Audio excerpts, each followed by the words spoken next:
Nessa apresentação, eu queria mostrar aqui para vocês sobre um projeto que eu particularmente achei bem interessante, né? Ele é ligado à área de inteligência artificial, chamado de Artify. Então, vou mostrar um pouco das características, o que torna esse projeto interessante, né, do ponto de vista da tarefa que ele propõe, né, a resolver. Então, queria compartilhar isso um pouco aqui com vocês. É, esse projeto, o Artify, ele está num contexto, né, dessa narrativa que a gente tem visto ultimamente, né, da inteligência artificial, principalmente, né, da inteligência artificial como serviço, né, o AI as a Service. E o que seria essa inteligência artificial como serviço? Quando a gente fala de inteligência artificial como serviço, a gente está se referindo ao fato de as pessoas acessarem ferramentas ou resultados de ferramentas de inteligência artificial, mas abstraindo a questão da tecnologia, né. Então as pessoas em si, ela não precisa conhecer a tecnologia, mas ela quer usar os resultados, aquilo que a inteligência artificial é capaz de promover, né. Então, a ideia dessa aplicação é oferecer um serviço de inteligência artificial de forma transparente para o usuário, e o usuário então se beneficia do resultado dessa aplicação. Esse projeto Artify, e aí aqui tem o link, né, para acesso, artifylabs.io, é um projeto novo ainda, muito pequeno, né, então se olhar o market cap dele é muito baixinho ainda, mas ele é bastante interessante na proposta, naquilo que ele se propõe a resolver, a forma como ele faz, foi o que me chamou a atenção e que eu acabei querendo trazer esse projeto aqui para o conhecimento de vocês também. Ele é um projeto que mistura arte com inteligência artificial. Então ele faz a união dessas duas áreas aí, usar a inteligência artificial para criação de artes. E aí ele traz isso para o contexto de Web3, né? E aí envolve questão de mintagem, de NFTs, da existência de um token. Eu vou falar sobre esses aspectos referentes a esse protocolo. Atualmente eles têm um contrato, né, que está vinculado à rede Ethereum, então roda na rede Ethereum, apesar de, né, depois eu vou citar mais para frente, eles têm assim a ideia de trabalhar principalmente a parte de mintagem junto à rede Polygon até por uma questão de custo, né, certamente. E o que esse aplicativo, esse app, tenta resolver, né? Então, qual seria a dor do usuário que ele busca resolver? A ideia ou a proposta desse aplicativo é oferecer ou dar para qualquer usuário a possibilidade de criar uma peça artística, que no caso seria uma imagem, né? E aí esse processo de criação não dependeria das habilidades artísticas de quem está utilizando o serviço, né? Então, e aí que entra inclusive a inteligência artificial. Então a ideia é que qualquer um possa criar essas imagens, essas artes. Então, com o protocolo da Artify, com o aplicativo da Artify, como eles colocam lá nas documentações dele, qualquer pessoa poderia trabalhar essa questão da criatividade, experimentar essa questão de gerar arte com a utilização de inteligência artificial.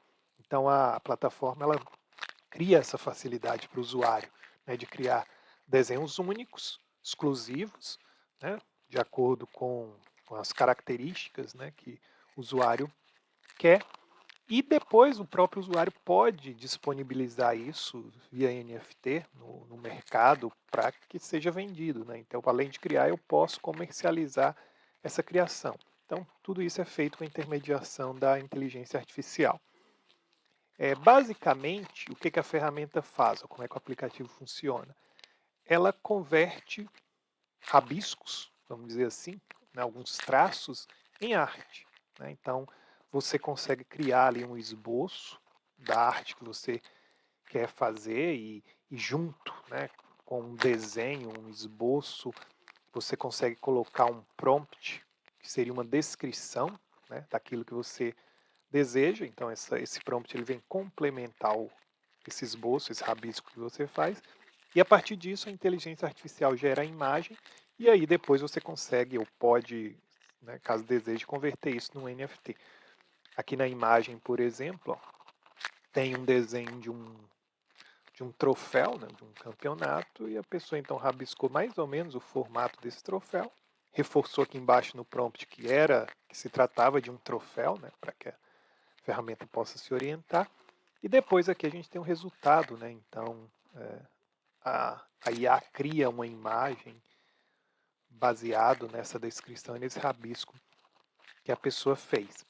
Então, é uma aplicação interessante nesse aspecto, né, de unir justamente duas áreas interessantes, a inteligência artificial junto à arte, e permitir que a pessoa faça esse controle tanto pelo rabisco quanto pelo prompt. Eu acho que, inclusive, esse é o diferencial dessa ferramenta, justamente porque ela permite, além do prompt, a questão do rabisco, né? E aí hoje você tem outras ferramentas de IA bastante conhecidas, só para citar o Midjourney, né, que a pessoa digita lá um prompt, uma sequência de palavras na descrição da imagem, e aí ele gera essa imagem. O diferencial aqui é justamente o rabisco, né, porque às vezes a pessoa não consegue descrever totalmente, e você fazendo ali um esboço mais ou menos do que você quer, posição dos objetos, acaba facilitando para gerar uma coisa mais personalizada e um resultado mais próximo daquilo que você imagina. Aí aqui até um exemplo que eu fiz utilizando a ferramenta. Então, se você observar aqui, eu desenhei, né, uma taça de vinho e um sol brilhante. Aí eu fiz um rabisco aqui, né, do que seria essa taça de vinho e o que seria um sol aqui na posição superior à direita. Ele gerou uma imagem aqui, né, mais ou menos dentro daquilo que eu queria, né? Então ele colocou aqui a taça de vinho. Você pode observar que tem algo parecendo um sol, não é exatamente um sol, né? Mas o desenho também não ajuda tanto. Mas é, se você observar, existe uma relação entre essas duas imagens, né? E aí ele gera para mim aqui a possibilidade, né, de ter um link onde as pessoas podem acessar esse desenho do jeito que está aqui. Então as pessoas viriam essa tela. E se eu desejar também aqui, eu já posso clicar no botão Mint, mintar essa imagem, né? Então eu consigo aqui descrever o nome da NFT, né, colocar o nome para ela, fazer uma descrição, colocar o endereço da minha carteira e já fazer o processo de mintagem, né, caso eu queira de repente transformar isso no NFT e comercializar de alguma maneira. E por falar na mintagem, então, sobre esse processo de mintagem, né, uma coisa que a ferramenta busca oferecer é o que eles chamam de mintagem sem gás, né? Ou seja, uma mintagem com taxa zero. Então, os artistas poderiam criar as suas obras, os seus desenhos, as suas NFTs e venderem na plataforma sem esses custos adicionais das mintagens. E eles fazem isso através de um processo que eles chamam de lazy meeting, que é o seguinte: eles na verdade, quando você o processo de mintagem em si só acontece no momento da compra e não no momento da criação. Então, eu posso criar minha imagem, mas a mintagem efetiva do NFT só ocorre no momento da compra. Se alguém se interessar e falar, eu quero comprar essa imagem, quando ela clica lá, esse processo é disparado e aí, então, o comprador pagaria essa taxa de mintagem. Então, para o artista é interessante porque ele não precisa ficar mintando e gastando taxas, né? Então, isso ficaria a custo dos usuários. Então é interessante nesse aspecto. Eles também citam a questão da integração com a Polygon, né, para que esse processo, essa taxa da mintagem, no momento que de fato isso acontece, seja tenha um custo diminuído, né? Então a ideia da Polygon é justamente pela questão das taxas e então, todo esse processo, desde a criação da NFT até o processo de mintagens, eles procuram fazer de uma forma bem transparente, de modo que as pessoas não tenham assim uma dificuldade técnica, né? Que elas possam centrar na questão de criação. Então, o artista está focado na questão da criação e ele não precisa ter esse conhecimento técnico. Então, a ideia de ser algo bastante transparente para o usuário, com a interface fácil de usar. Então, isso acaba facilitando bastante. Falando um pouquinho aqui tokenomics, né, da economia, eles têm um token chamado de AFY, né, seria esse token aqui, que tem um supply bastante alto, são 5 trilhões, né, de unidades. Segundo eles, não há queima de tokens, então não teve tokens queimados, não houve distribuição de tokens para a equipe ou para qualquer outra pessoa, né? Então eles ressaltam isso no white paper, né, que não houve essa distribuição de tokens. E o lucro que eles têm é em cima das taxas, eles cobram taxas de compra e venda. Então eles cobram 5% de quem vende e 5% de quem compra, e aí eles dividem essas taxas que são arrecadadas, esses 5%, da seguinte forma: nas compras, dentro, né, dos 5% relacionados às compras, 4% vão para a carteira de marketing, e aí é usado para fins de publicidade, para recompras e para qualquer outra necessidade que eles tiverem, e 1% eles disponibilizam para pool de liquidez, para garantir a liquidez ali do ativo deles, o AFY.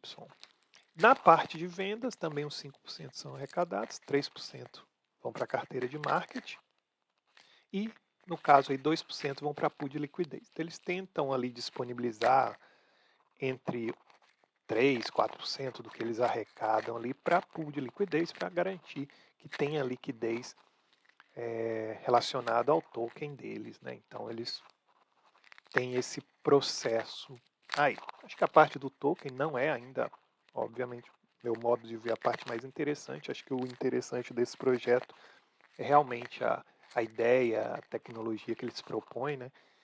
E acho que isso que é o grande diferencial. Com relação à pool de liquidez, como eu falei, né, o objetivo é garantir que pelo menos ali 3% do imposto total vá para essa pool, mantendo ali uma certa sustentabilidade para o projeto, para o token, né, e aí eles citam que até inicialmente foi fornecida para o contrato uma liquidez aí de 4 Ethereum, né, e que essa pool foi bloqueada por um período de 6 meses e tal, para, né, manter uma certa estabilidade.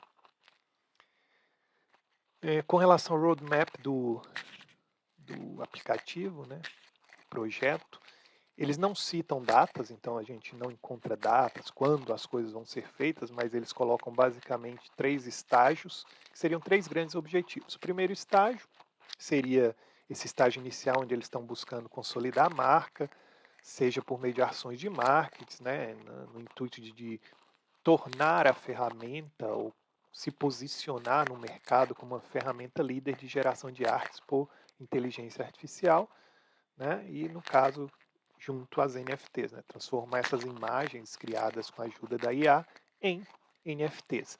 Um segundo estágio, que eles até definem como esse DeFi ArtStation, a ideia é que seja disponibilizado um ambiente mais completo de criação de artes, voltada para os artistas, então algo com maior usabilidade, com mais facilidade para o uso da ferramenta e a questão, né, provavelmente do mercado, do processo de mintagem. E o estágio 3 é uma parte onde eles visam estabelecer parcerias com artistas, com empresas, organizações, para criar conteúdo exclusivo e gerar receitas para o protocolo. Então, basicamente, isso que eles disponibilizam, e acho que o interessante aí desse projeto, como eu citei, acho que é a tecnologia por trás, a ideia por trás, é um market cap muito pequeno, né? Acho que tudo depende de cair no gosto das pessoas, as pessoas conseguirem enxergar o uso aí dessa ferramenta. Acho que dentro dessa narrativa de inteligência artificial é algo que as pessoas têm se interessado e a forma com que eles fazem, né, é bem interessante. Óbvio que a tecnologia ainda precisa evoluir, precisa melhorar algumas coisas, né, em relação ao resultado talvez final, mas acredito que eles têm uma proposta interessante e é um projeto aí que acho que vale a pena acompanhar e ver no que vai dar aí nesse processo.